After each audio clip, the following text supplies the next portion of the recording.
Hi, everyone. This is Jillian from Jewish Workshops. It is a pleasure to be joining all of you today, and we are extremely privileged to have Yael Trusch on the line. Before we get started, I'd love to see who's joining us and where you're from. So please go to your chat box on the right-hand side of your screen and put your name and where you're joining us from so that I can welcome you. If this is your first time on a webinar with us, welcome. You should see a control panel on the right-hand side of your screen from GoToWebinar, and either you'll see a chat box or a question box. There you can go ahead and just write your first name and where you're joining us from. And of course, we love to keep our webinars as interactive as possible, so please feel free to come back here anytime throughout today's session and put in any questions you may have. We are going to get to as many of those live on the line at the end. So let me go ahead and welcome Esty from Brooklyn and Nechama from Baltimore. Welcome Rena from Jerusalem, Maxine from London, Yocheved from Brooklyn, Zizi from Passaic, Peter from Arizona. Welcome Linda from Fairfax, Daniel and Yedida from Brooklyn. Welcome Dita from Prague and Tova from the UK, Lave and Valerie from Cleveland, Janet from Canada, Cindy from Jerusalem. Welcome Rachel from Toms River, New Jersey, and Aggie from Brooklyn, Sivia from Brooklyn, Sarah from Jerusalem, Julia, welcome from Helsinki, Steve from Alabama, and Alice from London, Dor from the UK, Rachel from Toronto, Janet from the Midwest, welcome, Samuel from London, Nadine from South Africa, welcome Ellen from Geneva, welcome Shoshana from Houston, and Normie from Jerusalem, Sharon from Atlanta, Jude from Trinidad and Tobago, welcome Miriam from Passaic, Leah from Brooklyn, welcome to all, welcome JLG from Oklahoma. This is absolutely unbelievable. I can't believe how many countries across the world are being supported here today. Welcome. This is unbelievable to see so many people joining, and it is such a pleasure to have all of you here with us. As people continue to flood in, I'm just going to remind you, we will most likely hit capacity shortly, so please stay on the line. I don't want you to leave and get locked out at any point. We have so much to cover today. From the time the Jewish Workshops began, we've offered a variety of programs on marriage, relationships, personal growth, and introspection, and so much more. But never have we offered the unique opportunity of learning what it takes to set yourself and your family up with sound financial practices so you can achieve a peaceful and confident relationship with money. As we all know, times have changed over the last few years. Many of us have lost our jobs or chosen to leave in search of more flexibility, less stress, and of course, passion. And our expenses continue to increase, as you very much know, while the stress of it all looms over our heads. So knowing that we are the place our community has come to count on to offer solutions for everyday challenges, we sought out an expert in the field to help us navigate these rocky waters and are so fortunate to introduce you to Yael Trusch. Stay tuned as Yael introduces to us today key components to the Jewish Money Makeover, and make sure to stay on the line until the very end, where we will do our best to answer as many questions as possible live on the line. Plus, you'll get to hear about this one-time chance to get Yael's full online program at a special discounted rate just for attending today. It is my supreme honor to be hosting Yael. Yael is an MBA, money coach, and host of the award-winning podcast, Jewish Money Matters. Her signature programs, God Wants You to Be Rich and Jewish Money Makeover, have transformed the financial lives of countless Jewish women and couples all over the globe. Her Jewish financial insights have been featured in Real Simple Magazine, Chabad.org, Aish.com, and numerous podcasts. A native of San Juan, Puerto Rico, Yael currently resides in Houston, Texas, with her husband and 4 children. Yael, we are so grateful that you are joining us today. I'm going to go ahead and pass the microphone over to you. Welcome. How are you today? Yay. Thank you, Jillian. I am so excited. Thank you so much. You guys are amazing for putting this together. You do an incredible job for the Jewish world, for the Jewish community. And as you well said, Jillian, this is a super relevant topic. And I'm excited to talk about money. So let's do it. And I know some of you in the audience might be like, okay, like this is not really my favorite topic. Not everybody tends to be as excited as I am. I mean, it's not the thing that people go around saying, yay, let's talk about it. In fact, Let me hear, by show of hands, show me in the chat. I want to know who here feels comfortable and likes talking about money. Type a 1 in the chat if yes, I feel comfortable with it. I like talking about it. Or 2 in the chat if it's like, no, it's not my thing. I want to see what we got. I want to see what we have in the audience. Jillian, what are we getting? We've got 1, 2, 2, 2, 2, 1, 2, Nice. 2, 2. I would say a 1.5. 1, but I find it fascinating. It's very difficult for me. It's very uncomfortable, not comfortable at all. Nice. A lot of 2s. And then here we've got some 1s towards the end too. Okay, very nice. So we have a few 1s sprinkled in there. Very good. And you're still here, which is so great. And then we have a bunch of 2s and a bunch of like those feelings of, yeah, I'm just not comfortable with it. Listen, you're not alone. If you typed a 2, you are not alone. In fact, I want to tell you something. They made a study in America a couple of years ago when they asked people, would you rather talk about politics or money? And of course, you know what people answer, right? They said politics. Okay, pretty charged topic, but that's what people chose. And then they asked them, would you rather talk about religion or your money? And they chose religion. Okay, volatile charged topics. All right. But then they went ahead and they said, okay, would you rather talk about your intimate life or your money? And would you believe the majority of people still said they would rather talk about their intimate life with their partner than talk about the M word? People, it sounds crazy, but really we have a lot of discomfort around money, and we have very, very strong emotions about it. And I think somebody alluded to that in their comment, right? And most often they're negative emotions, which of course affects our behavior with money, right?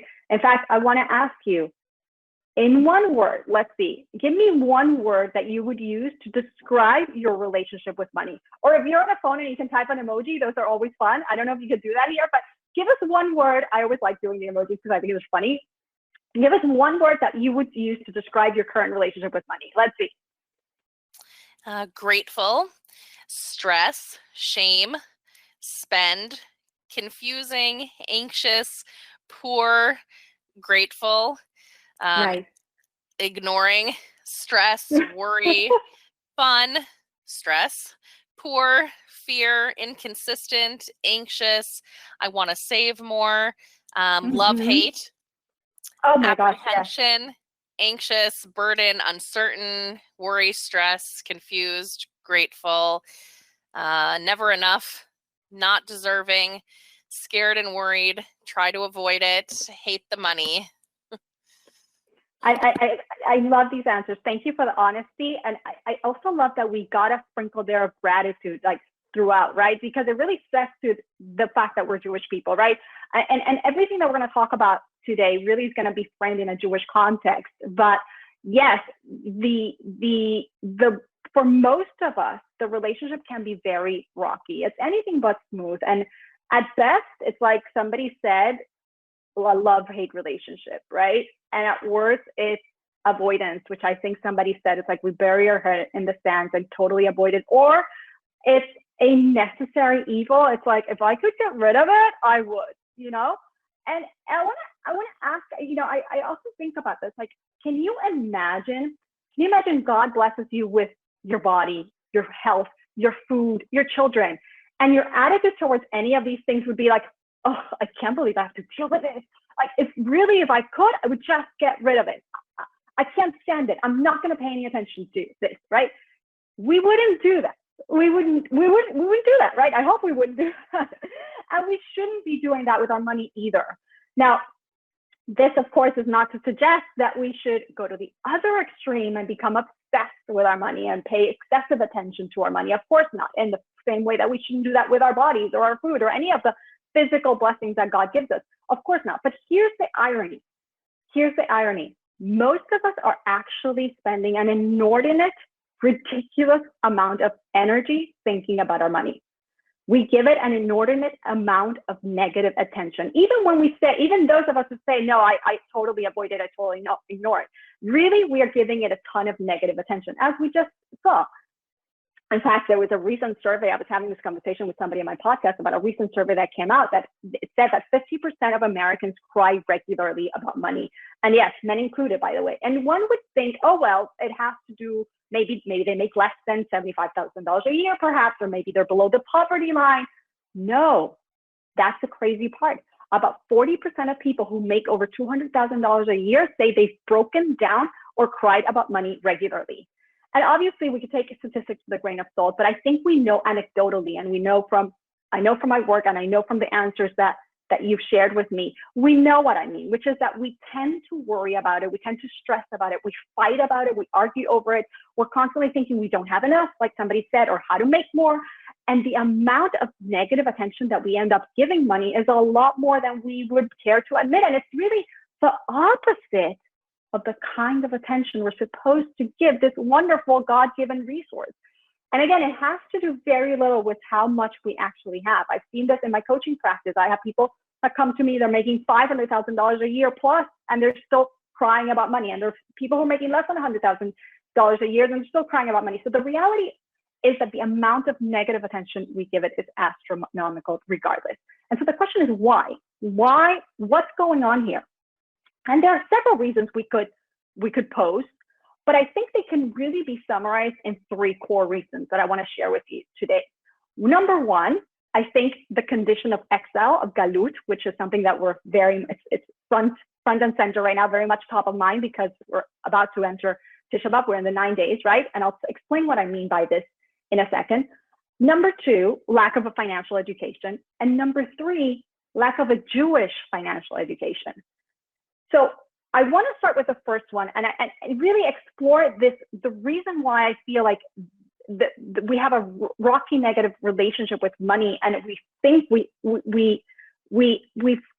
misconstrued a lot of what money really should mean because of the condition of exile. And I think part of this is why I believe that we all need a Jewish money makeover, basically, right?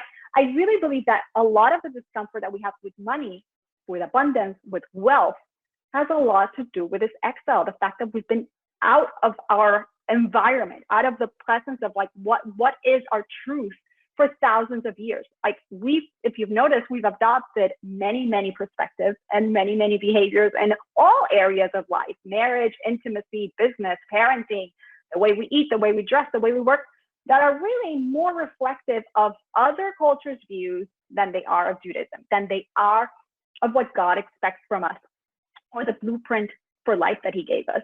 And the same has happened with regards to money, with regards to wealth, with regards to abundance, to our finances. When it comes to money, we don't always think, speak, or behave as Jews should.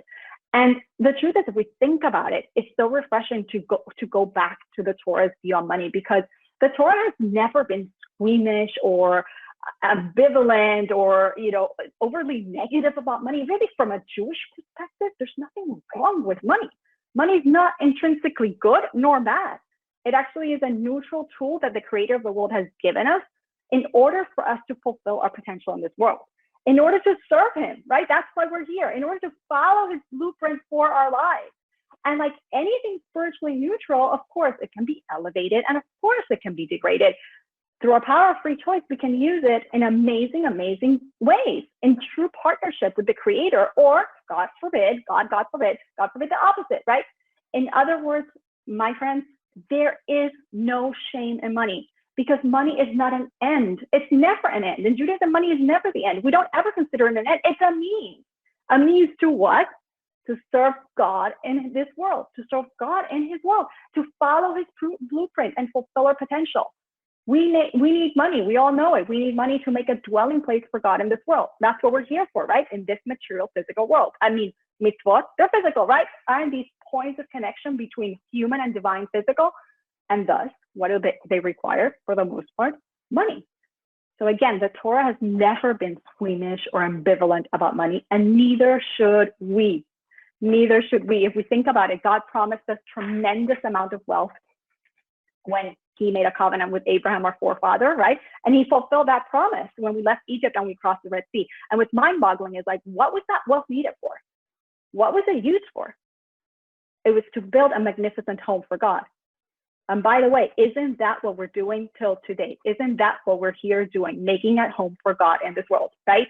If you think about men of great humility and greatness, whose lives were dedicated to the service of God in his world, Moses, King David, very wealthy people. One of the requirements for prophecy, did you know that? Wealth. And the list goes on and on, right? In fact, I want to tell you something. It's very interesting because very often Judaism considers wealth almost a greater challenge than poverty. Because if you think about it, a person who is poor, when we face the challenge of poverty, they're both challenges, but a person who's poor can cling to God much more, in a sense, easier. It's easier to cling to God because that's what they have, right? Whereas a person who's been blessed with material abundance can very, very easily, like literally very easily become arrogant and forget the source of his blessings, right? He could delude himself so easily into thinking that he's solely responsible for his financial success, right? Therefore, wealth, in a sense, can be a greater challenge. And yet, we have to rise to the challenge because we're here to make a dwelling place for Hashem. And not only that, I want to tell you something. I came into an incredible story by divine providence just this past Shabbos. I came to an incredible story that happened with the Lubavitcher Rebbe in 1958. It was the Lubavitcher Rebbe and the Kapushnitzer Rebbe. And I've heard many stories about the Lubavitcher Rebbe talk about wealth and our role in this world using physicality and all the things. And I've shared them with my audience many times. But this one was new to me. And basically what happened, it was 1958. And the Lubavitcher Rebbe went to visit the Kapushnitzer Rav, the Kapushnitzer Rebbe. He was making a Shiva call, actually, to the Kapushnitzer. And they got into conversation. Obviously, I don't know the details how they got into conversation. But the Lubavitcher Rebbe started saying that God must grant the Jewish people material prosperity. And the Kapushnitzer Rebbe said, but wealth is a challenge. We just talked that, right? Wealth is a challenge, and I'm afraid of it. And the Rebbe responded that both poverty and wealth are a challenge. They have their unique challenges. But it is preferable that the Jewish people live affluently, and God will bless them, will enable them to withstand the challenge of wealth, to withstand the temptation. And then, that was so amazing about the story is the Kapushnitzer Rebbe said, agreed with the Lubavitcher Rebbe.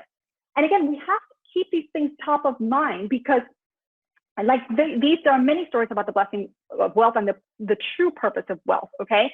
But we're not just, we have to have a long-term view. We're not just, yes, we're here to make a dira b'tachtonim, but it's not just that. What is the end goal of everything? What is the end goal? Why are we here doing this if it's not to fulfill a messianic vision that God had for the world from the outset and that God gave to us, right? Mashiach, by the way, it doesn't happen in the heavens. We know that. It happens here. It happens here. We came here to the physical plane to make this world holier than heaven, and it requires material abundance. We don't achieve it by sitting in a mountaintop removed from the world meditating. We achieve it with tefillin, with Shabbat table, with helping people start a business, with providing our children with a Jewish education, with helping somebody else get an education, inspiring others to start a business, inspiring others to start Shabbat. How do we do that? We don't do it secluding ourselves. You know how you do it? You know how you do it? It's very practical. Judaism is very practical. You know how you do it? You do it with your beautiful kosher sushi platter at your Shabbos table, and the beautiful flowers that you put, and the beautiful clothes that you wore, and the beautiful shalom bayit that you have with your spouse and with your children, which includes you getting along about money, right? That's how we fulfill the messianic vision. So yeah, we are in galut, we are in exile, and we tend to think that there's something wrong with money and that money is evil and it's, something to stay away from and it's just a necessary evil, right? And no, in Judaism, it's anything but. It's part and parcel of an incredible mission of the purpose of creation. But of course, there's more, right? Like I said before. So there's that aspect. And then the second aspect, which is, yeah, we have a lack of financial literacy. And by the way, I will say that even I, like this is common. Like even I who studied economics and I have an MBA and I worked in finance, I could tell you, like when it came to my money, there were a lot of gaps. So we could say, oh, we can blame it on the system, we can blame it on society, whether it's secular studies or whether it's, Jewish education, whatever it is, or we can blame it on our parents, but really, is that what we're here for? We're Jews. We're here to take action. We're here to take responsibility. We have to take ownership, right? So yes, I think there might be all those reasons, but we haven't really acknowledged the fact that it is important to get educated about money, just like we get educated about all the other things, like what is right for me to eat with my body and with the type of health that, conditions or whatever, how much sleep do I need and what kind of exercises are good for me and how do I parent, right? what do you think we're going to just learn it? And if we didn't learn it, oh, well, we didn't learn it. No, we're not just going to learn it. We have to be proactive, right? In Judaism, action is the main thing. We have to be proactive.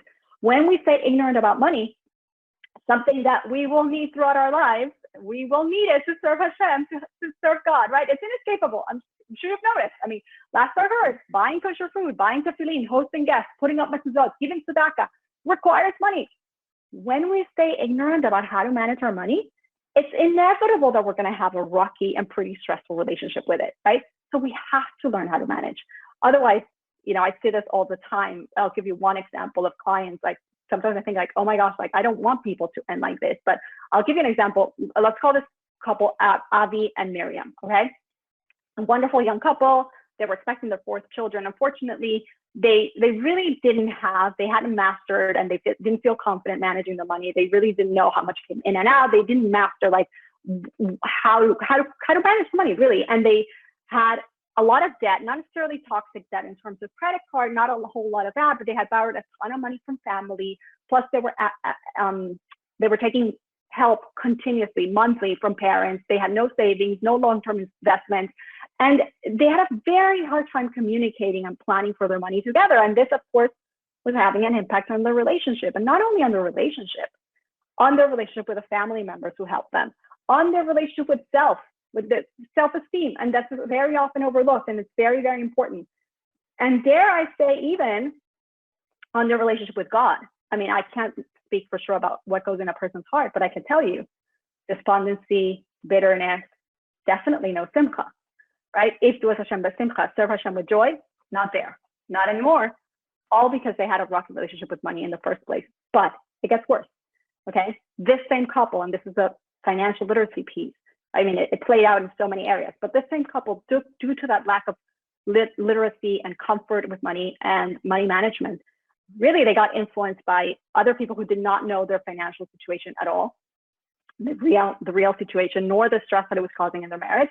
And they decided, they're going to buy a house, a pretty expensive house, I should say also. And there's nothing wrong with real estate. Believe me, I love real estate. I think real estate can be a great wealth builder. And we can talk about that a lot inside my Jewish Money Makeover program, which I'll tell you about soon. But except Avi and Miriam really were not in no position to afford a house, not financially and not emotionally. And so they borrowed even more money, a ton of money from another family member to get into a mortgage that they couldn't afford, a really expensive mortgage. Remember, poor credit, so high interest on a loan that they couldn't afford anyway. And it put a tremendous strain on their marriage and their already very shaky relationship with family. And I wish the end of the story was just that the bank took the house, only because that wouldn't be as painful. That wouldn't be as unfortunate, right? Let me just put it this way. The altar doesn't cry. The altar in the Beis HaMikdash does not cry over repossessed homes. You know what it cries about, right? And this type of scenario I see over and over in my coaching practice. The lack of comfort, the ignorance, the avoidance of money, the stress, which all result in us not making good decisions with money. I saw it myself in my 20s, making really silly mistakes, right? Because I didn't get myself educated, because I didn't ask the right questions, because I was too shy to ask, because I wasn't proactive. And we get into this hamster wheel of making wrong decisions, staying with the negative emotions and the negative beliefs. And we believe that this is the way it's going to be, that we're going to stay stuck in this wheel, in this hamster wheel. We can't get out of it. And the truth is, it's so not true. We can get out of it. I know, I see people doing it all the time. Is it easy? Well, maybe not, but let me tell you, it's not as any harder than staying where we are. That I guarantee. And by the way, we can't forget one part. We have a God also. Let's not leave him out of the picture. We tend to do that very often, right? And we have a responsibility. We have a responsibility. So let's get educated. We have to remember something. We have an obligation of making effort, of ishtadlut, right? And effort in the natural world. And it's not because the effort yields the result. Of course not. It's not because we're trusting the effort. That's the mistake many people make. It's not because of that. It's because the effort, because it's our obligation. God said, I will bless you in all that you do, right? You have to do something. And guess what? Money management is ishtadlut.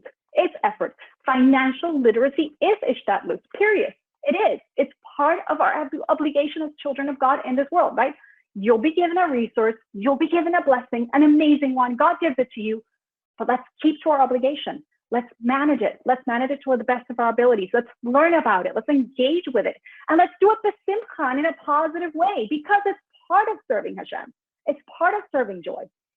Which then brings us to our third reason why I think we need a Jewish money makeover and why we have a rocky relationship with money. Jewish financial education, a lack of a Jewish financial education. And yes, I alluded to a lot of this when we talked at the beginning about the condition of Excel and how we've adopted the mindset of other faiths and other cultures and all of that, right? But there's a lot more to this. And I always like to teach my students about the foundation of the financial system. And what is the financial system? What is the financial paradigm? But we first start with the foundation, right? What is the foundation of the Jewish system? The foundation is bitachon. The foundation is trust, absolute trust in God. And this is a missing component. I want to make sure that you know this, that this is a real missing component in the entire financial narrative outside of Torah True Judaism. This is not at all taught. I remember talking to a group of seminary girls not long ago, and they were like blown away because it's like, oh my gosh, we had a lecturer who came here completely trained by another faith-based program. And it was so different from how you're teaching us to view and to manage our money. It was so eye-opening. Like they felt such at ease, like finally somebody speaking their language, right? Well, we talked about Ishtadlus before. Ishtadlus is a part of bitachon. Ishtadlus is a part of trust because I trust in God who tells me to do, tells me I have to do, to engage in the natural world. Then I have to do it. Then I have to put in the effort, only because God told me to, for no other reason than because I trust in God. That's why I'm doing it. So trust is a whole topic in and of itself, but we have to be cognizant of the fact that without bitachon, without trust, my entire financial paradigm is like on shaky ground. It's on the verge of collapse. Like if I think that my sustenance is coming from my boss, from the stock market, from my clients, from my investors, from my business, and we tend to think that, right? Like I can raise my hand, and I admit that I've fallen into that trap, right? We think that that's where the money's going to come from. Not only am I limiting myself, I want you to think about this. I'm limiting myself because I'm putting myself at the mercy of the natural world, right? As opposed to at the mercy of the agents, right? As opposed to the real possibility, connecting to the infinite. Like, do we even realize, guys, how infinite the possibilities are, the possibilities for God to provide for us without us overexerting ourselves, without us stressing ourselves, right? We got to connect to that. But also, I don't have to tell you what kind of state our nervous system is going to be when things go quote unquote wrong, or there's a quote unquote recession, right? When clients don't pay, or when you lose the deal, or whatever. How is it going to impact my health? How is it going to impact my relationships, my service of God? Again, forget if with Hashem b'simcha, forget the joy, which of course is so sad, right? I remember, personal story, I remember during the last recession, not during COVID, but the 2008 recession, when I finally realized like, oh wait, well, not finally, I realized for the first time actually, this thing called money is actually causing a bit of a strain in my marriage, my otherwise wonderful marriage. And hey, perhaps I haven't been dedicating proper attention to this thing called money. And again, I want to remind you, I'm supposed to be the person who knows about this stuff, right? But maybe I just totally been ignoring and I'm making silly decisions. Perhaps there's work I need to do. And one of the big realizations I had was that I assumed that, well, if I'm a woman of faith, I mean, I keep Shabbos, I keep kosher, right? I keep mitzvahs. Of course I have trust.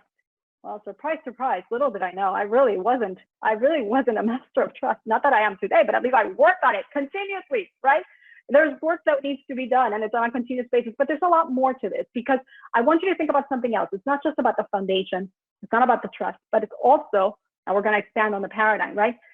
What about the way we give? Think about how do we give?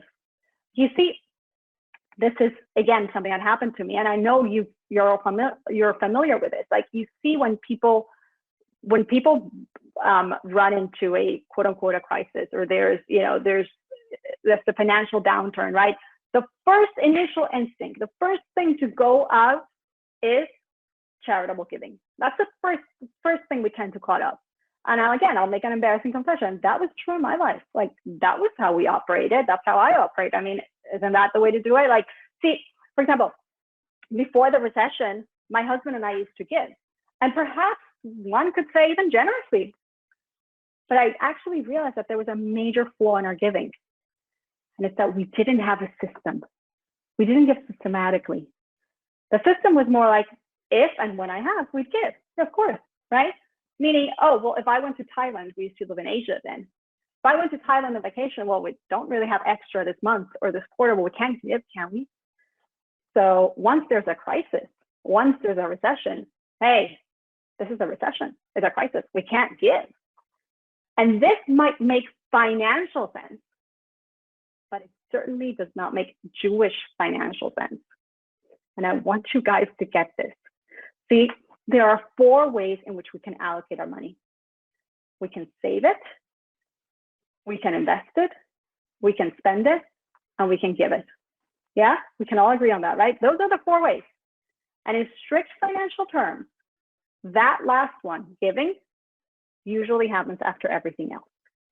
Any financial professional will tell you, first we take care of saving, investing, spending, and then if there's anything left, we give. Of course we give. You have to be generous people, right? But I want to share some transformational news for you. Judaism flipped this financial paradigm on its head. We Jews give first. We have a mitzvah of maaser, to give a minimum of 10% of our after-tax earnings to charity. And this is a system that actually ensures that we're giving regardless of our financial circumstances. We don't give after everything else has been taken care of, right? A new pair of shoes and the Nordstrom's annual sale and a new iPhone and blah, blah, blah. No, we give first from the top line. Money comes in, 10% goes out. Of course, the government also gets paid, but guess what? This was never our money, right? This was never our money to touch. This is money that God has deposited with me, trusting that I will manage it wisely. And of course, some of the deposited money is for me, yeah, but some of it is for me to allocate on his behalf. I'm just a fiduciary. I have a fiduciary responsibility towards God. And by the way, God has said, this is a 90-10 partnership. And not only that, but I guarantee you, your part of the percentage of the partnership. You keep to your 10%, and I will keep to the deal that you will get your 90. You give 10%, and you will see that you will have that 90%. It's guaranteed. And not only that, God says, tax me on it, right? We're all familiar with this. This is serious, right? And yet, somehow, we tend to think, so many of us say, okay, one day I'll give, right? I'm not sure I'll give now. You know how many questions? This is like one of the most top 10 asked questions that come in from my audience, right? How many people ask me or they write to me and they confess it's very cute, but like, it's not cute. It's part of, again, it's part of Excel, it's part of the condition we're in, right? I'm embarrassed to say, Yael, but like, I've always wanted to give Meister, and I hear you talking about Meister and I just don't do it. Like, I wish I could get to it, right? Or we say something else. We say, well, I give tzedakah, so I'm covered. Kind of what I shared with you before, right? I give tzedakah, right? And again, we all do. We are generous people. Let me just be very clear. It's in our spiritual DNA. There is nobody in this room. There's not one Jewish person in this room who isn't a giver. I know this for a fact, right? I don't have to look at your financial statements to know this. But I have to share something with you. It's important for us to know that it's not just I give tzedakah, so I'm covered. Like, first of all, Meister and tzedakah are not the same thing. And that's, of course, something that we cover inside my Jewish Money Makeover program. But also, when we do the math, and this is really important, we think we're so generous, right? We tend to think that, yeah, we're generous, right? But just like we underestimate how much we spend when we spend on credit or Apple Pay or any of those vehicles, right? Which again, we cover debt, we cover credit inside Jewish Money Makeover. But just that we underestimate that, we also overestimate how much we give. And this is behavioral economics. This is financial psychology. You can research it. You can look it up, right? That's what we tend to do. That's psychology, right? But when we do the math,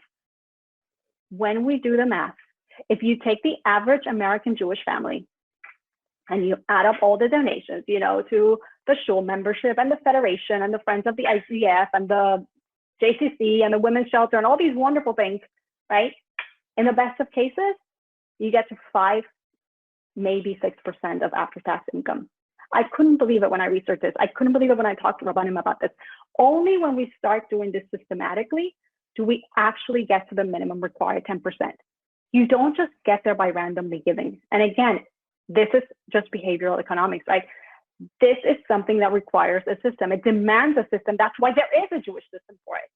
It requires precision, and there's so much in the Talmud about this. And of course, we learn how to implement this very practically in depth in my Jewish Money Makeover course. But I want you to understand that this is the paradigm. By the way, back to the paradigm. Let me hear in the chat. I want to make sure that everybody's getting this. What is the Jewish financial paradigm, guys? What is the system? What is number one in our system? What is the first thing in the system? Put it in the chat. Jillian, let's see if I get it. Yeah, to give 10% minimum Meiser, giving Meiser. Yes. Give the first, that's the first thing in the system. What's number two? Anybody has it? It'll just take a minute to save. Excellent. Number two is to save. Then is to invest. Invest. Beautiful. And last is to spend. Yes. Excellent. And of course, we go into all of this in depth and how to implement, how to get this very practical, understand what these things are and how to do them inside Jewish Money Makeover. But I want to make sure that you understand the paradigm and what's at the foundation of the paradigm. What is that foundation that we have to constantly keep nourishing? Tell me in the chat. What holds the paradigm, the structure in place? Bitachon. Yes. By the way, I always think about the fact I live in Houston, Texas, and it's very, very hot here. And if you don't nourish your foundation, if you don't keep it wet, well, it gets really, really bad. I know, I have experience with that, right? You don't want to have cracks in your foundation. So foundation is very important. So we understand what our system is. We know the foundation. I want you to think about something else. It's so critical for you to think about this. How are we making financial decisions? What's the barometer? How are we deciding how to allocate our money? This is really important for a Jew because, again, we're here to live life with intentionality. We're here, we have a blueprint for life called the Torah. We're meant to use it. We're not just meant to cruise through life mindlessly. No, there's purpose. We need to live with purposefulness, with mindfulness, right? It's very interesting because a couple of years ago, I came across an article in the Wall Street Journal. And it was, of course, an article on money being one of the number one source of stress in marriages. No surprise there. Unfortunately, I see this all the time, right? But they said actually something that struck me. It was very interesting. They said in that article that they said divergent views and values can make money a particular source of stress, of tension within couples. And that word values jumped at me, right? Not money, values. There's so much of our financial life that has to do with our values. Like, what do we truly value? Do we even know? Like, that's a question that we really have to ask ourselves, and we have to discuss this with our spouses, not just when we're dating, but really all throughout our marriage. And are we living in alignment with those values? Are those Jewish values, right? And is our money supporting those values, right? This is the money piece. Is my money supporting those values? Should we buy an expensive house in an exclusive neighborhood next to the Joneses, for example? Or should we move into a Jewish community close to a Jewish school and synagogue next to, I don't know, the Goldsteins, right? And let's say we do live next to the Goldsteins, are we constantly trying to keep up with them like the Joneses, right? Will our children's bar and bat mitzvahs or weddings truly represent our values, truly represent who we are as a family, right? With mindfulness, we've actually sat and discussed this and we know what we want, because it's based on our inner values of the core values of the family, or is it just meant to impress my next door neighbors? If marriage is a value, which I hope it is, it should be, then do our bank statements reflect that? There should be a line item somewhere in our financial plan, in our budget, that says, I don't know, date night, for example, right? Likewise, if giving is a value, we just talked about this, then Meiser, tzedakah, should be showing up in our bank statements. Again, there is a difference though, but we'll talk about that inside the program, right? Is Jewish continuity a value? Well, what kind of schools and camps am I financing? If family is a value, then Shabbat and other experiences that nurture that family unit need to be showing up in our financial statement somehow, somewhere, right? How do we do that? How do we get crystal clear on our values and we ensure that we're allocating money in a way that really aligns with those values? Especially, by the way, we live, like Jillian said today, we live in a society, not only there's economic turmoil, but we really live in a society where we're constantly exposed to everything that everybody else has and does, right? So it is very hard. But yet, I want to challenge ourselves to think like this, because if we filter our financial decisions through the prism of our values, then a lot of that pressure, that confusion, that outside noise, right, that galut mentality goes away. But we have to do the work, right? And this is really where I like to, where I think the money date that I talk about very often really, really helps. And let me describe what that is, because I know that's a new term for many of you, right? Like what, the money date, right? So let me just describe this, because it's a great opportunity to really, really hone on this idea of the values. So let's say you and your husband schedule some alone time. No kids, kids are elsewhere, they have a babysitter, whatever it is, and you bring dark chocolate, and you bring, I don't know, sangria, wine, herbal tea, I don't know, whatever you like, right? And then you sit together with maybe pen and paper, maybe your laptops, maybe not, maybe cozy blankets on the couch, I don't know. And you talk about your finances. You talk about your money. And you're thinking, I know what you're thinking, because I've done this many times. Like, that sounds dreadful, right? Like, really? Maybe you call that a date? Yeah, like, I couldn't think of anything more boring or more painful than to sit and talk with my spouse about money, about numbers. But I want to tell you something. Jillian told you I'm Puerto Rican. I mean, there's a reason I'm Puerto Rican. This is good. Like, I'm not going to make this horrible for anybody, right? I want you to understand that these dates are not about numbers and accounting. They're not. They're about discussing our values and then seeing how our numbers are matching up with those values. You schedule these regularly, ladies and gentlemen. You do this regularly, and you set up the time and the space to have these value-driven conversations. Not only will you stop arguing over money and you'll be better off financially, but you'll actually become much closer as a couple. A values-driven numbers conversation or money conversation is an entirely different conversation than what we're used to. It's about what you want to achieve together.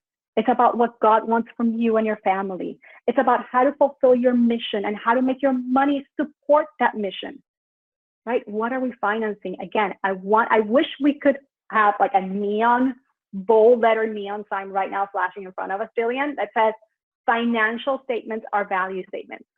I want you to get this. Financial statements are value statements. We want to make sure that they reflect the values that we hold dear as a Jewish family. And of course, values are not the same thing as objectives. There's a difference. And inside the program, Jewish Money Makeover, we go into that. We understand what the difference is. And not only that, but when we get really clear on our values, then that's how we design our financial objectives. Because we have to design those financial objectives based first and foremost on our values. Otherwise, the objectives that you're designing are not really yours. There's somebody else's financial objective. Every financial objective has to be advancing a value, right? And of course, we learned how to have proper money dates, which there is an art to this. I'm not saying like, oh, so easy. I do want to encourage you to try, but there is an art to getting this right over time, or to succeeding at this, right? And so yes, there's bitachon, trust, there's meiser, there's financing our values, there's money dates to ensure shalom bayit and shalom with money, right? All of these things are part of a Jewish financial education that, in my opinion, they're as important, they're just as important as credit management and debt management and saving and investing and planning, budgeting, if not more, maybe even more. So all in all, we have to recognize that we have a precious responsibility. God Almighty wants to bless us with abundance, but we have to do our part. We have to become the best agents we can be, the best partners we can be. And that necessitates that we implement change in our thoughts, speech, and behaviors about money and with money to reflect that we're Jewish and that we take our responsibility as Jews seriously, right? And we can do this. And I invite you to do this. I invite you to really change the way that you've been operating till now. I mean, can you imagine for a second what it would be like if you, to be calm and confident, to make financial decisions from a place of clarity, a place of trust, instead of a place of fear, insecurity, and ignorance. Can you imagine what it would be like to have confidence, that level of confidence, and not just the confidence, but the complete shalom bayit, the peace at home, because money is not that one thing that always gets in the middle and interferes in your marriage, right? To have that shalom bayit, to serve God with joy and menuchat nefesh, with tranquility, because you're aligned with your values and you're financing those values. Can you imagine that? I hope you can. I really, really hope you can, because I know it's possible. I hope you know that's not, you don't just have to imagine this, but this is actually possible. I know it because I saw it in myself, and I see it day in and day out in my students. Even, by the way, those students who come and say, well, yeah, this can never be me. This is just, this can never change. It's hopeless, right? No. I see students who go from frazzled to focused, from stressed to calm, from insecure to confident, from being in debt to saving and investing, and from hating, like literally hating money, to actually loving and enjoying the responsibility with it, to actually being excited about fulfilling that responsibility, and about seeing how much impact and beauty and positivity they're creating in the world with money when they actually learn to manage it the Jewish way. When they actually learn to manage it the Jewish way. And by the way, we're not just changing ourselves when we do this kind of work. We're changing our children. This is the legacy. We're changing the entire paradigm for the rest of our family. This is the legacy that we're leaving behind, right? And this is exactly what we do inside the Jewish Money Makeover program that Jillian mentioned at the beginning. Friends, we go into the nitty gritty. We learn to save. We learn to invest. We learn to manage debt, to plan, to build systems, to communicate about money, to edit our money stories, to really work on our mindset, all within that Jewish framework that is so, so critical. So, so critical. And because I know, and I know you know how important this is, I want to extend an invitation for you to join me in this life-changing course. It is life-changing. It's time for us to really get this, that it's time to implement. It's time to take action. It's time to stop saying, well, one day, right? One day I'll get to it. Or my husband will take care of it. Or my parents will take care of it. Or my in-laws will take care of it. No. The buck stops with me, right? The buck stops with me. I'm a responsible agent of God. And meanwhile, we're suffering. Our relationship with self is suffering. Again, not often talked about. Our relationship with our spouse is suffering. Very much often talked about. And our relationship with God is suffering. We mentioned that too, right? So it really is time to become the best partners with God, the best agents we can be, and to transform the world. It's time to do it using one of the most powerful, amazing resources that God has given us. So come join me. Come join us. I'm sure, Jillian, there's a link to register that I'm sure you're providing. Let's do this. Let's use this incredible resource, our money, to change the world, to change ourselves, to change the world. Now, I know that we have covered a lot of ground, Jillian. I'm sure we have a lot of insightful questions to cover. So I'm excited to tackle those. Why don't we take a few minutes to really dive into the interesting and insightful questions from the audience? Absolutely.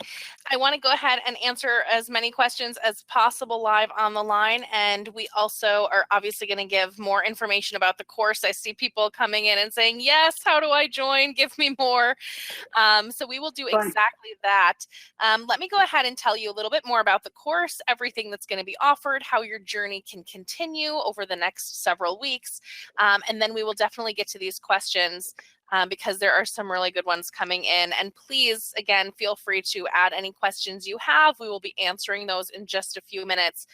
In the meantime, I want to make sure that I can get that link to you so that you can start registering now and continue to join Yael for this amazing program. So let me go ahead and get started here. Over the next 2 months, you will enjoy week by week separate modules taking you through a complete journey to managing your money. So in module 1, you'll start with edit your money story.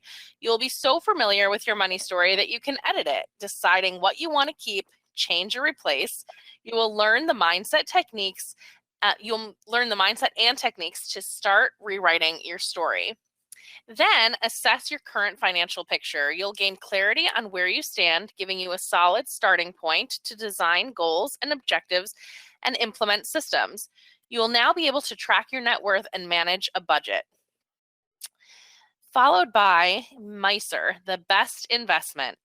You will now understand why MICER is so important, not just spiritually, but financially. You'll learn the tools and systems to facilitate this. Then defining values-based objectives. You will get clear on the values you'd like your money to finance and set objectives that are supported by those values. Every objective you design will be supported by a value, ensuring that you live the life you want to live. In Module 5, you'll be managing debt and credit. You'll understand how to manage debt, get out, and stay out of toxic debt. You'll understand the necessary hierarchy of accounts based on their different goals, how to structure them, and fund them. Module 6 is saving and investing in the stock market. You'll become confident about investing and have all the tools to get started on your own. And then the art of the money date. Just like Yael was talking about, you'll learn how to successfully implement money dates, the why, what, and how, so that you can now manage the system you've built and designed based on your values and goals.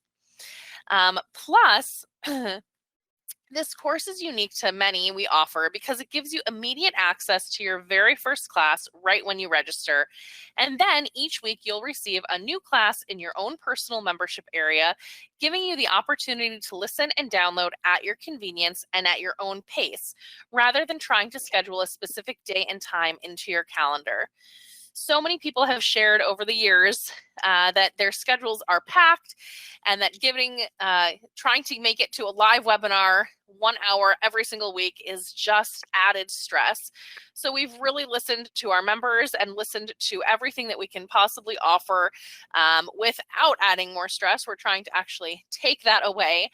So now you don't have to attend at a certain time or day. You'll have 24/6 access to every class to watch. You'll be able to take notes, practice, and all at a time that's comfortable for you. Plus, in addition to all of that, you'll get worksheets and that come with your modules, and you'll be able to implement these tools immediately. In addition to each of these 7 weeks, you'll also get a live opportunity.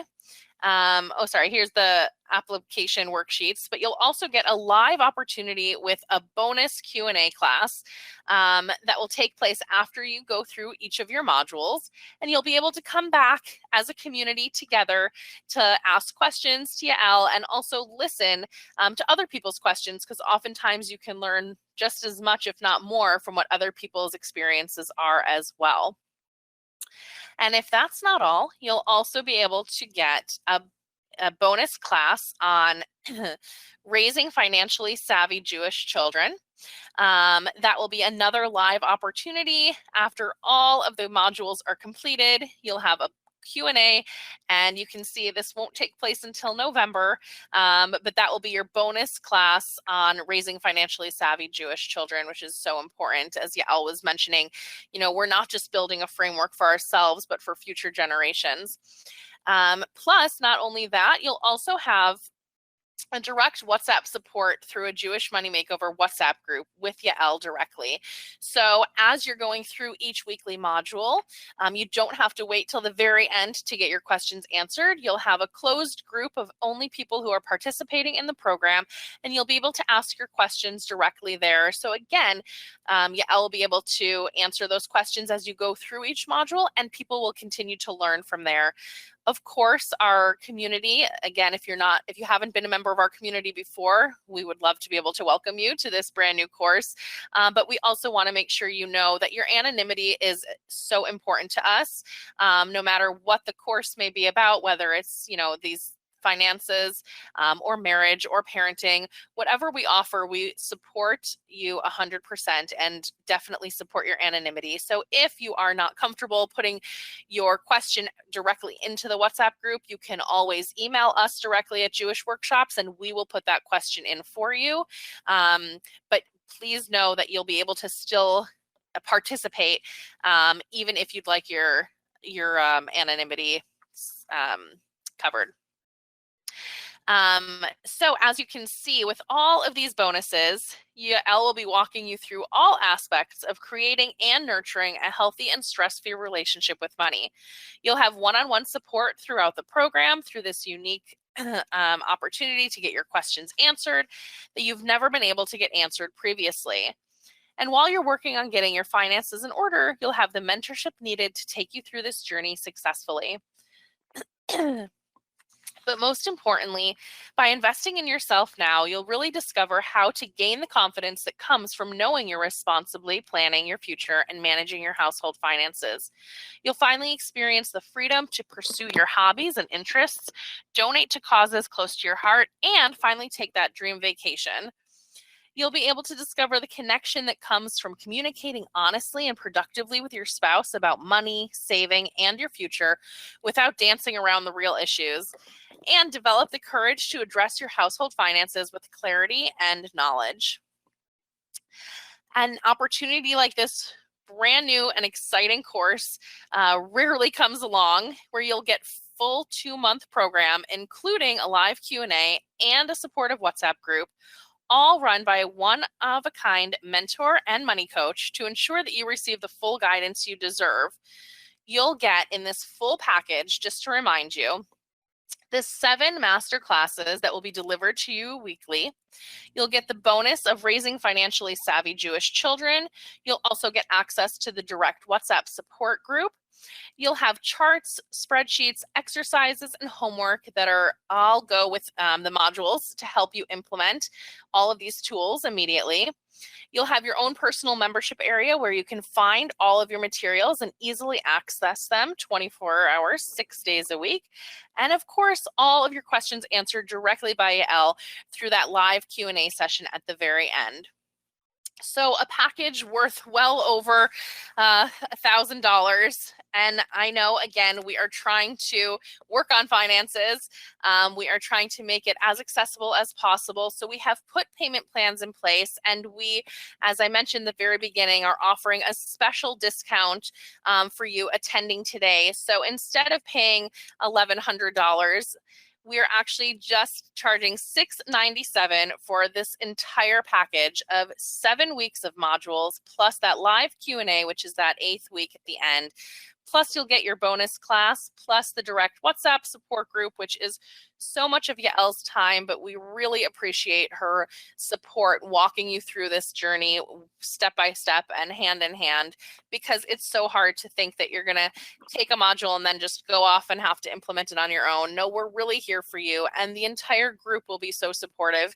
As we found in the past, when somebody is in a community of people who are all like-minded and all after the same goal, whether your experiences differ slightly or not, it's so exceptional to have that kind of support and to learn from each other. So as I mentioned, the special discount is only $697. Plus, again, if this is your first time here, we've done this a few times in the past, but we are really excited to announce that we will be running our raffle again. And that's thanks to one of our longstanding members who gave us the idea many months ago. Anyone who right now goes and becomes a member of the Jewish Money Makeover, and I'm going to go ahead, like I said, put that link right here. Anyone who signs up right now and makes sure their registration is complete over the next about 45 minutes while we're still here on the line, all of the people who are making that decision and running to sign up will get automatically entered into our raffle, and the winner will be picked tomorrow, and that winner will have their purchase refunded immediately and will get the entire package for free. So I'm going to go ahead and put that link right here. And for those of you who are on the phone and can't see, it's www.jewishworkshops.com/makeover. And what you can actually do is come right here to your chat box. You can actually copy and paste it right into a separate browser. So you don't have to leave the webinar. You can stay on and continue to listen to the questions we're about to get to. But you can still register and make sure to secure your spot. Spaces are limited. We want to make sure that we still have a supportive community. So we can't can't get too many people in, or everyone's questions won't get answered, and we want to make sure that you have the individualized attention that you deserve. So please make sure to grab your spot now. As I mentioned, everyone who joins right now on the line, you'll have an automatic entry into our raffle, and we will pick that winner tomorrow. You will get your entire package for free. Please, if you have any questions, come right on back to your question box and just put your name and telephone number in. I've got Hannah here on the line with me. I've got Sephora here on the line with me. As soon as you become a member, you will certainly get to know them very well. They are an amazing support team for Jewish workshops, and they will help you register over the phone if you have questions or need help registering. Certainly, if you need help with any payment plan options, again, you'll see all of those right when you click to register. Those options will pop up for you, and you'll be able to choose which best fits your needs. But if you need any additional help, please come back and just put your first name and your or your full name and your phone number. And then, of course, once you are already registered, please come back and just write the words "I'm in" with your first name so I can welcome you. We can keep a tally of all of the people who are joining. And I love to see all of our new members. So just come on back, put your name in and the word "I'm in." Okay, it looks like people are asking for the link. I did put it in there. I'm going to actually put it up here on the screen as well. It's jewishworkshops.com/makeover. Please remember to come on back and just let us know that you are in. And while we are doing that and giving you a little bit of time to make sure you secure your spot, I am going to start asking some of the questions that are coming in. Yeah, we've got some great questions. I'm going to try to get through some of them here. And let's see, the first one that came in, it came in actually before I started going through all the different aspects, but I do think it's really important. And I think there are probably a number of people on the line that feel this way as well.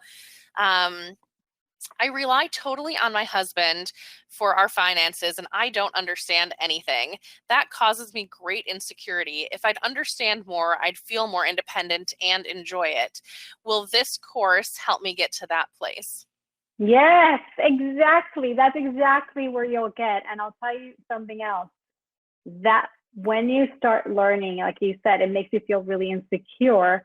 It's not just about the independence. It's about the pride that your husband is going to end up feeling. I've had this so many times with my students, when my students are scared maybe to enroll in my programs or in my one-on-one coaching or whatever it might be, because they say, well, maybe my husband doesn't want me to do this. I'm so scared to do this. Obviously, I always have everybody consult with their husband. But the interesting thing that happens is that right by about like the second week, they come back to me and say, my husband's looking over my notes. My husband wants to know what I learned. My husband's interested. Towards the end of the course, it's like, my husband's so into this. He's so happy that I did this.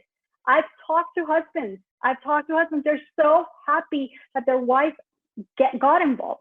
Very often, they're carrying a very heavy burden.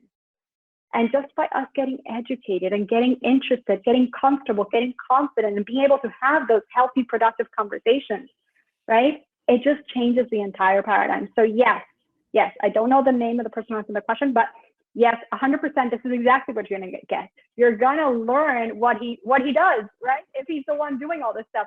And if he's not doing it, then you're going to learn what are some of the things that we should be doing. And you're going to learn to approach that not in a way of like, oh, by the way, we're not doing this. No, how do then I communicate? Oh, wait, maybe we should be thinking about this a little bit different, right? There is a whole way to communicate where we're building that empathy for each other, where we understand each other, and where we're aiming for transparency, we're aiming for unity. That's what we're going for here.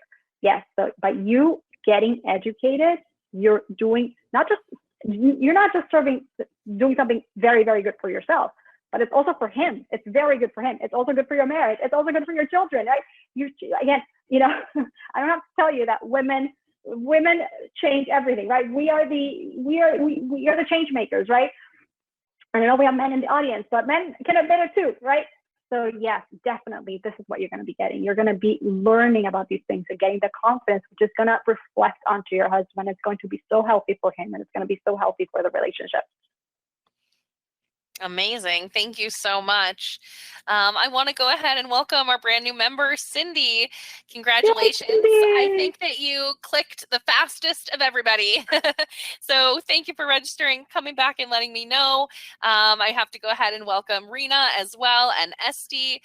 Please, again, just make sure you come on back and let me know with your first name and the words "I'm in" when you are registered. That's very exciting. And of course, you are automatically entered into the raffle. Yeah, Elle, we've got some more questions here. My wife and I are starting a small business. Do you cover the best practices and real how-to information for that? Oh, what a great question. Okay, so I'll tell you, there is no module specific for business itself, but something that I always cover with my students is the fact that the same way we're learning to distribute our money, the best systems for our money, surprisingly, they apply to your business. Okay, so I do offer that. We do mention it in one of the modules. And in fact, you just reminded me, Jillian, we're going to throw in another really neat spreadsheet that I have, another resource for everybody to really get a handle of this, because it's very important for me, it's important for me that all my students understand that what we're implementing for our personal life also parallels our business, meaning the same way that we have to pay ourselves second, let's say, because we have to give MISR from our salaries, right? And then we save and invest and then we spend. You're going to do something really similar to your business, exactly the same, actually. You're going to run your business. I don't care what point at what point you are, but we're not going to do this whole game of like, oh, well, revenue come in and I just took all that revenue and I just like pulled it out of the business. No, there is a system here, right? There is a system to put money, to keep money in the business, to pay yourself salary. You have to decide how much you're paying from each revenue, each client, each whatever it is, right? Each widget, right? And then from that salary, that's where you take MISR. So there is a whole system here. So yeah, we do cover that. It's not a specific module, but we do touch upon it. And in fact, you just reminded me, we're going to add a resource for that, so that everybody, you don't just have the information on that, but I want you to have a tangible resource that now you can take. And as you're running your finances, not just your personal finances, we can also implement. And because I want to make sure that we understand that like a lot of personal finance is organization. Like really, like 80% of it is really organization. We tend to think like, oh, it's strategy and it's complex because the financial industry really wants us to make us feel like it's so complicated. It really isn't. I mean, there are things that are pretty, kind of complex, but for the most part, what we really need to know is not that complicated. It just requires organization. And of course, there's a whole mindset of why we don't get organized and all that. And we've worked on that, right? There's reasons why we don't do what we know we're supposed to do. Like we all know we're supposed to spend less than what we make, right? These things. So that's why we have to design a program where we cover both the mindset and the practical. So yes, so to your answer, we will make sure that you have added research for that. And we do cover it, not in a specific module, but I do always mention it and, a little bit more in depth than what I just mentioned here, but I want to make sure that you at least have that frame of mind as you're embarking on your business. And I hope you can join us. I think it'll be very, very good because again, a lot of business owners think that, oh, well, one day I'll take care of my personal finance. Like I'm so engaged. We fall into, and I'm an entrepreneur, so I know this, right? And then my husband is as well. We tend, and I see this also in my students, we tend to get so involved in the making money piece and the entrepreneurship piece, but we neglect the personal finance piece. And that is a very important component. We can't neglect that. We really, as business owners, should not be neglecting it because, again, why are we building the business? Yes, we're building it to create impact. Yes, we're building it to serve God in this world. We're building it to change the world. But we're also building it to feed our families and to leave a legacy for our children, right? So we have to make sure that we have sound financial practices going on in our personal life as well as in our business life. Excellent. Thank you. And thank you so much for adding that extra little piece. I think that is so important. I just want to go ahead. This question came in and it's fantastic. And again, I'm sure so many people are asking, are husbands welcome under one membership? Absolutely. Whether you're doing this on your own or you're doing it with your spouse, one membership covers both of you in your household. So please feel free to listen together, listen apart. I know that it's so important for at least one person to be working on it, but when both work together, that's even better. We also had a great question here, Yael, and I think you and I actually spoke about it before we before we even started the conversation completely about making this fantastic opportunity available to our community. Let me just find this question. Somebody asked, sorry, where did she just go now? Okay, I'm a single mom here. I rely just what comes in on what I make. Will this course include how to spend the money where it all needs to go, and at the same time try to save? I think you and I had discussed whether someone has an abundance or someone is, living paycheck to paycheck. There are always challenges in managing that money. So if you could talk to this specific scenario, and then, like I said, it's almost as if no matter how much you have, it always still feels like there's not enough. So how we can kind of try to avoid getting into that place where we have more coming in and then we end up spending more, and then we have more coming in and then we spend more, or we have less coming in but we're still spending too much. Kind of where to find that balance. Absolutely, absolutely. And yes, to the single mother who asked whether we're going to be doing that, that's exactly right. We are going to be doing it. We're going to learn how to make a plan, right? And how to actually live with the plan. And people like calling it a budget. You'll soon see that I don't prefer that word, but it works for you, then that's fine. It really is a plan. Like, where does my money need to go, right? So that with whatever I'm making, I'm actually making the most of it, and I'm actually putting it exactly where I want. I'm not reacting emotionally to the demands of my child, the world, my inner child, right? So we work on the mindset piece, right? Of how to get so comfortable with money and how to understand where our hangups with money are and kind of like not listen to those voices. We do that piece, but we also learn to really, and this is an art, like we haven't been taught. I remember years ago when I was younger, like my father would kind of like bark at me, like, you have to keep a budget. You have to keep a budget. And I'm like, how does one do that? Like, nobody taught me how to do that, right? And nobody told me why it's important and why it actually is very healthy and very productive. And it's not this scary, horrible thing, right? So yes, we do that. We do cover that in the course in depth. We want to make sure that you're comfortable with understanding, okay, where does my money have to go? And how do I am the manager of the money? I tell it where to go every month, right? Or every 2 weeks or whatever it is. And what's the order of priority? What again, we talked about MISA, right? This is not a blanket statement, right? If everybody should know, there's no black and white in Judaism. It's not just black and white. There are people who actually are not in a position to give MISA, and there's questions to be asked of Rabbanim about this, okay? But in general, right? MISA, okay, fine. After MISA, like, what are my objectives? What are my short-term objectives, and how do I finance those? And how do I start planning for my long-term objectives? And if I'm getting out of debt, then where does that fall into the picture?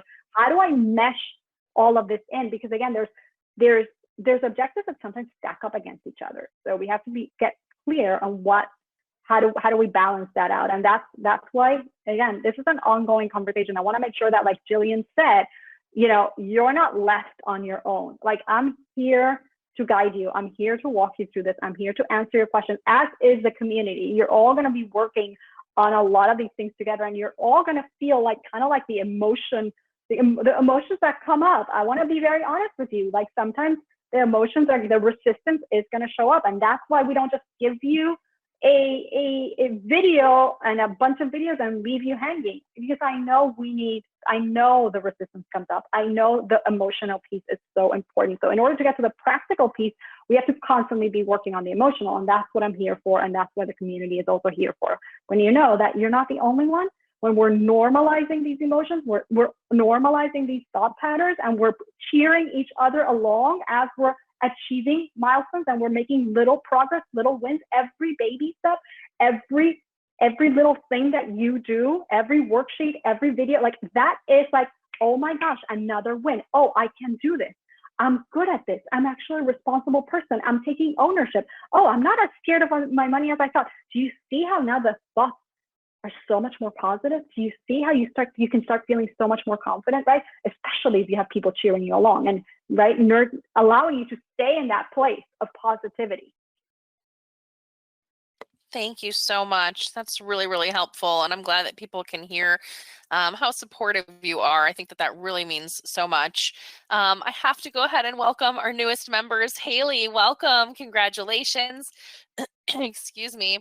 And welcome, Levi. So nice to see that you are here as well.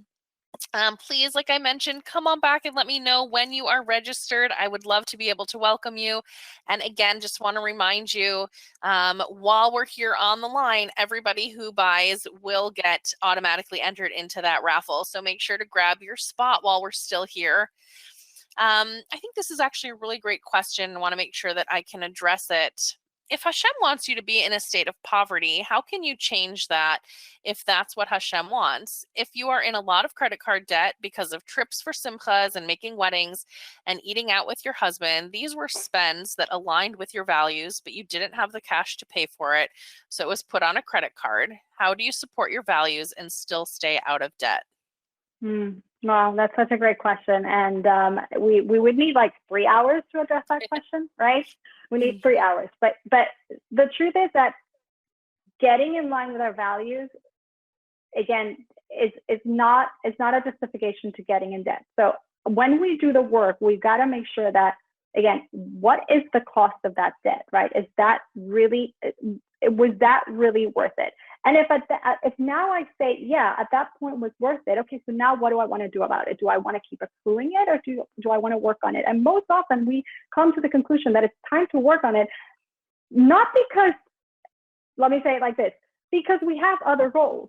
And we know that staying in toxic debt is hindering our other goals. So once we get so clear on what my values are, right, and what those goals are that are going to help advance those values, then I very quickly realize, well, I don't want the debt. I have to work on how to manage the expenses, because very often we get into debt and we tend to think that we have an income problem. Sometimes we do have an income problem, but very often times we have an expenses problem. We haven't learned how to pay ourselves first. We haven't learned to make decisions every month, telling our money what it's supposed to do. And we kind of go mindlessly, and it's not our fault. Like, the whole system is made up so that we make these emotional decisions. Like, oh yeah, we need to go out to a restaurant because it's good for my shalom bayit. But what if we had our money date on Sunday and we had decided, no, actually this week, since we're putting money aside for the upcoming bar mitzvah, we're still going to go out on a date, but we're not going to a restaurant. We're going to the park on a walk, right? Or we're doing something else, or we're going swimming, or whatever it might be, right? These are ongoing conversations. So I want to make sure that we're clear that this is an ongoing process, and that it's very easy to just borrow the money or swipe the credit card, right? But what does it do to us? What does it do to our self-confidence? What does it do to the stress level in the marriage, the tension? What does it do to us financially, right? So I want to make sure that we know, I'm not saying debt is bad. I never say that, okay? Debt is actually can be a really, really, really good thing, but we have to know how to manage it. And we learn about that inside the program. We have to know how to manage it, and we have to know how to get out of it if we're already in it. And by the way, I could tell you, so many students end up getting out of debt. The work can be done. I remember even for myself, I had $40,000 in credit card debt because I really grew up on credit cards. Like, I didn't even understand the concept. How could it be that you don't buy things on credit? Like, it never even computed, right? Until I actually put my big skirt on, like, an adult, and I realized, oh wait, this is not what I want for my life. There's something better. Because if I'm doing this, I'm actually not investing for the things that I want. And there are so many things that I think are important in my life, and I'm not giving in the magnitude that I want to give. I'm not financing my kids' schools in the way I want to give, and I'm not financing bar mitzvahs in the way I want to do it, right? So there's a lot here that we have to work on, not just mechanically, but also psychologically, okay? And again, I want to emphasize that's why it's a process. It's a process that we work on together, right? And for some of you, you might identify my top priority right now is to get out of debt. For some of you, my top priority is going to be really build that savings cushion, that opportunity fund, like I like to call it. Or for some of you, it's like, wait, I've been sitting on cash and I haven't started investing. I better start investing, right? That might be your immediate goal. So everybody's going to be a little bit different on the path, but we're going to make sure that you're learning how to do these things, that you have the confidence, you have the clarity, because a lot of it is confusion, right? How many people get into credit card debt because they don't know how to manage debt, right? Or how many people are sitting in cash because they actually don't know how to invest, right? And the mechanics are really not that difficult, but we have to learn them. And then we have to also learn to manage all the emotional components that might hinder us actually implementing those mechanics so that we can actually implement. Fantastic. Thank you. And I really love how you are explaining the individualized support that each person will need, because of course, everyone will come with a little bit of a different background. Everyone will come with a little bit of a different knowledge and, kind of starting off point. I actually have somebody here who just asked, is this just for beginners? I have some knowledge in investing, but I was hoping to learn something new and more advanced. Would this course still be helpful? Yeah, I mean, I think so. I don't know what beginners is, but if you're already more advanced in investing, so then you're going to take really a lot of advantage of the implementation of those investment sessions, right? So anything that has to do with investment, or anything that you're noticing, oh, wait, I actually could be, either buffing up my opportunity fund, or I could be dealing with my debt differently, right? Or I could be just investing in a way that I didn't think, that is maybe outside of my employer sponsor plan, or I could be investing differently for my children. Like, those are things that you're going to have access to and you're going to be able to implement on. So I still encourage you to take us up on this offer, because I think all the pieces mesh together, and they're all pieces of the same puzzle, right? And we have to understand the structure and then the details within the structure. So yeah, I think I welcome students who are a little bit more advanced. They're going to obviously be able to implement faster those areas that they're more advanced in, because they've already overcome some of the ones that other people are. But they're also going to reflect on, wait, there might be a tweak that I could be able to do. There might be something I could be changing a little bit, or I could be changing, like I said, for my children, right?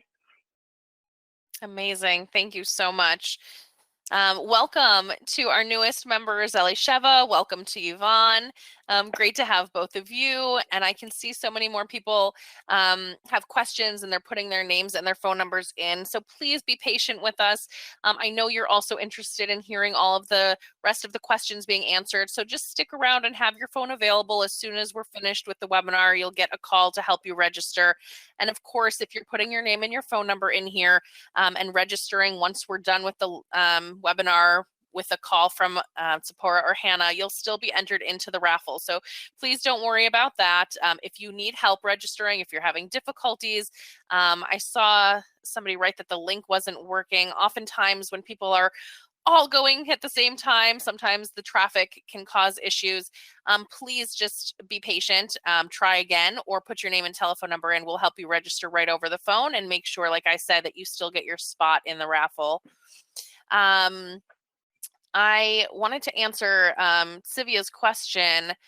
Yes, all of the modules, and I could have gone a little bit fast when I was explaining them, because I'm so excited about talking about everything that we have to offer. But all of your modules are going to be pre-recorded sessions available to you in your own personal membership area for a lifetime. So each week, starting today, when you register, you will get your very first module right away. You can listen to that and download it at your convenience. And then each week after, you'll get the next module. So you can take it week by week. You'll have, as I had mentioned earlier, kind of that supporting documents attached with it. You'll have worksheets, you'll have spreadsheets, you'll have so many resources at your fingertips to help work you through those modules. And then, of course, as you're doing that at your own pace, like I said, you don't have to schedule in a day or a time. You can do this at your own pace. And as you're doing that, you can be part of the WhatsApp group, so you can get your questions answered throughout the journey as well. Please let me just get to a couple more questions here, Yael. There are some fantastic questions coming in. So if anyone still has questions, feel free to continue to put those in. Oh, goodness. Okay. Inflation ate up our resources. too early to retire, but we're senior citizens and need to recover and stay afloat. Is this something that we are able to address also, like the types of investments for seniors who are close to retirement? I think the question also, even if a senior is not close to retirement, or if somebody's not close to retirement, do you speak to that? Of course, absolutely. We have to get very clear the timeline of our investments, right? When we say invest, again, it's not a blanket statement. There are ways to invest your money depending on your timeline, right? So where you are in the horizon of how much time you have to take a certain level of risk. So yes, really good question. Absolutely. You will get an understanding of how to do that and make sure that you're maximizing and doing, again, what you're supposed to be doing for the time that you have till you quote unquote retire or need to start living off that income, right? And the level of risk that you need to be taking at that time. Excellent. Thank you so much. This other great question came in. These are just like great questions. I'm very capable, but I am not a great businesswoman. I'm not confident in charging the going rate for math classes or swim lessons that I offer. Do you help gain the necessary confidence and get rid of the guilt of charging the going rate? Yeah, absolutely. We make you confident. Don't worry. This is all about gaining the confidence again and getting the comfort level with knowing, no, I have a service that I'm offering here to the world. Okay. And this applies, by the way, to you as a business owner charging for your swimming lessons as to somebody who's an employee and needs to negotiate and needs to get comfortable having those conversations with an employer. Same thing here, right? You're having a conversation with your client. It's all about value on both sets of conversation. It really never is about the number. It's about the value that you bring in. So once you get comfortable with that idea, that the money is just a representation of value, and that when I'm in business, right, I'm talking value. What do I bring to the table, right? And what makes me unique as a teacher, right? What do I offer my students? And I get comfortable with that. And with communicating that, then you're off to the races. And again, then we have to address the fact that, yes, the income is coming in. We got to make sure that we know how to manage it, right? We can't just like, oh yeah, now I'm making all this money. But where is it really going to? Because I want to make sure that we know, I sort of mentioned it before, but we all get a certain amount of income, whether it is $500,000 a month or a year, or $50,000 a month or a year, right? There's a number, right? And the issues come up across the board, whether you're making a lot or you're making a little. The same issues come up because it's a mindset issue, right? It goes down to mindset, and because of management, it's a practical. So we could be making a lot of money and still be crying, still be suffering, because we're not putting the money where we actually really inherently want it to go, right? We haven't gotten clear and we haven't built the discipline around that. And again, I'm not saying that we should have a tough love approach. We have to still deal with the emotional piece of why can I not implement the discipline, right? So it goes hand in hand. But I want to make sure that everybody gets comfortable with that idea that in that sense, we're all doing the same kind of work, whether we're making a lot right now or we're making a little.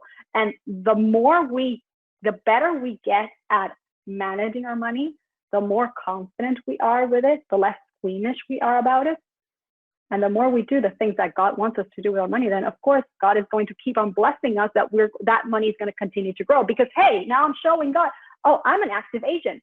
I'm not sitting passively by the sidelines. I'm not just waiting for things to come. I'm doing my part here, not because I'm fearful, not because I don't trust you, Hashem. No, because I'm a partner, because I understand like this is part of the process. This is part of being a Jewish responsible person, right? People call it financial adulting, but really it's Jewish adulting, right? This is part of the beautiful Jewish life. Just like nurturing your marriage is part of beautiful Jewish life. Just like parenting is part of Jewish life. Taking care of your money is something beautiful and important, right? And relevant at every stage of the game. So beautifully said. Thank you so much. I have to welcome Esty. So good to have you. Yay, Esty. It's so exciting. People continue to join in. And again, I just want to remind you, come on back and let me know so that I can welcome you. And if you still have any questions, feel free to put your name and your telephone number in. I saw somebody write in, can I buy this as a gift to somebody? Absolutely. I think it's actually, I saw somebody else. Somebody else said, oh my goodness, this is the perfect gift for my children who are about to get married. So it happens to be, I think that that's a fantastic idea. If you're buying it as a gift, please just either email us directly or put your name and number in here so that we can help set it up the right way. Because if you purchase it and then it's all set up in your name, it just will be a little bit harder for the delivery. But I think it's a fantastic idea. Absolutely. You're welcome to do that. And just like I said, be in touch with us or leave your phone number so we can be directly in touch with you so that we can just on the back end set it up for the easiest and clearest delivery system. Jillian, I see a question here. I don't know if you caught this one. Can I address a question that I just popped up? I haven't been on top of the chat, but I just see one that I think I'd like to address. Yes, please. It's about hiring a financial advisor. This is such a great question. Would I need to hire a financial advisor after taking your course? This is such an important question. I want you to understand something. Yes or no, it's your choice. But what you are going to get, there is a very good place for financial advisors, okay? What tends to, and it's important to have one. The problem that we fall into very often, again, because we take a more passive approach, is we don't even know the questions to ask. We think they're doing it all for us. We forget that we are the ones leading the ship. We're the one driving the ship, driving the car. They are there to facilitate what we need to achieve and what we want to do. We tend to just hand it over. So what this course is going to achieve is that if you decide to, at some point during your journey, hire somebody to help you advance further, you'll come to that relationship with that place of confidence and knowing exactly what you want. Because what often happens is that we don't. And this is what a lot of the frustration and mistakes happen. We get charged tremendous amount of fees. We don't understand what is to hire a fiduciary advisor. This is very important. We learn it in the course, right? We don't know how to have those conversations, and we just blindly, very similar like we do sometimes with our husbands or, things like that. We just blindly go into this relationship. Nobody's going to care more about your money than you. Again, God is blessing you. Now we have to put our heads above our shoulders and say, okay, now how do I do this smartly? So again, a financial advisor can be an amazing thing, an amazing resource, but we have to know what kind of advisor, what are they charging me for, and how are they investing? So if I don't understand investing, then how could I ask the question, right? I need to know that I'm the one driving this ship, right? So I need to know, why are you investing this way and not that way? Why are these expense ratios like this and not like that? Right? All of these types of things, you're going to get the vocabulary, the literacy, and the confidence to be able to ask those questions and have a healthy relationship where it's not just like blindly somebody's managing my money. No, I don't want any student to be blindly just advocating responsibility, letting somebody else manage their money. That's what we're here for. We're here to take ownership, to take responsibility, to be active agents. So yes, you can most certainly engage in that relationship, absolutely. But what I want to make sure is that you are engaging in that relationship coming from a place of knowledge. Thank you. I appreciate that. I actually was about to ask the question. So great minds think alike. So thank you so much. Before we are getting close to closing up here, there are just a couple more questions I see coming in. So I wanted to address those. One of the questions is, Yael, and I think that we spoke to this somewhat about, the community structure, but how is taking this course different than, going and picking up a book and reading a book about, financial management? Oh my gosh, that is such a great question. And listen, I'm the host of a podcast, right? I talk about this all the time. I give free information every day. You can go listen. It is so different from, I so appreciate this question. Getting into a program like this is so different from reading a book or reading a podcast, because now you've raised your hand. You've invested in yourself. You've said, now I'm implementing, right? Now you're in the hook. Now you are actually doing this. There's like no more excuses that we could feed ourselves, right? We are doing this. You literally raised your hand and said, okay, God, I got it. Like, I am taking ownership over this. Whereas we tend to listen to the podcast and it's just inspiration and it sits there and we read the book and then one day we implement. No. We're saying come into a container, right? Where we're giving you the skills, we're giving you the tools, we're giving you the support so that you actually implement. None of us need to absorb more information, right? We are bombarded with information. We can read all the books. We can get all the information. We can go listen to all the podcasts. Please listen to my podcast. I welcome you, right? But what we need is implementation, right? We need to implement so that we can make the transformation. And that's why we designed a program. And that's why Jewish Workshops does the work that they do, right? We need to implement. We need to be active agents. The action is the main thing. So yes, podcasts can be wonderful and books can be wonderful, but that's all information. I want to see my students get into the implementation. That's how we change our lives. That's how we change the world. Thank you. Excellently said. Wonderful. Okay, I just want to go ahead and remind everybody as we're getting ready to close up here, please come on back and let me know if there are still any more questions out there.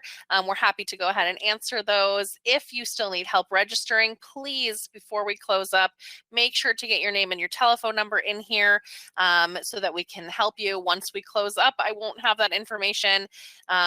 So, of course, you can always reach out to us via email as well. But while we're here on the line, if you'd like to still get that automatic registration into our raffle, then make sure to get your name and number in here so that we can help you. Yes, you just came on late. No problem. There will be a recording sent out, please God, so that you can listen, re-listen, especially if one of your, if a spouse missed it and wants to listen, if you'd like to pass on the recording to a friend that you think will be, that would love to hear this, that would be fantastic. So yes, we will be happy to try and get that out to you as well. Please God, tomorrow. And like I said, thank God we've still got so many people here on the line with us. Yael, if you want to just leave us with some kind of parting words, if we could sum up what we've done today here, and maybe with people who are still kind of on the fence, will this be for them? How will they find the money to even be able to join this program? If we could just leave them with some words of encouragement, that would be wonderful. Absolutely. I want everybody to know again that we have been given a responsibility, right? And we find the time and the money for things that are important. And I want you to think about what could be more important than making sure that we're taking this God-given responsibility seriously, that we're making sure that the impact that we're making in the world with our money is positive, that our own mental health, our own spiritual health in this regard, and our own shalom bayit is in a good place in this regard. Think about, where do you want to be next year at the same time, right? Do I still want to be carrying all this negativity and carrying all this stress, and God forbid what it's doing to my relationships? Or do I want to be in a completely different place? And I know everybody can be. I know, I told you, I've seen it time and time again. Where do I want to be? And so if I'm very clear that I'm not willing, the stakes are too high. And I want everybody to understand, yes, the stakes are too high. This is about us. This is about our marriages. This is about our legacies. This is about our children. This is literally not a joke. I mean, we enjoy it. We have fun with it. But I want everybody to understand that this is important stuff, and it's beautiful stuff. It's like, just like we do so much important stuff for God. It's so important. Like, this is the same thing. So where do I, on my journey of self-growth, this is part of my journey of self-growth, where do I want to be next year, right? This is the investment that I'm making on myself, on my marriage, and if I'm not married, on my future marriage, right? Like, by the way, anybody who's single on this webinar, this is the best way you can enter into a relationship, being clear and confident with your money. I mean, it couldn't be a better thing, right? Where do I want to be next year? Where do I want to be 6 months from now? Where could I be coming Rosh Hashanah, right? Rosh Hashanah is really around the corner. How is my davening for my parnasa going to be different when I come to Hashem, right? When I come to Hashem, that He's actually literally deciding how much I'm going to make next year. How is that conversation going to be different when I could show that I've taken action, literally, literal, concrete action. Completely different conversation. God willing, an incredibly complete different bracha, an amazing bracha. Thank you so much. I see people writing in. Thank you so much, Yael.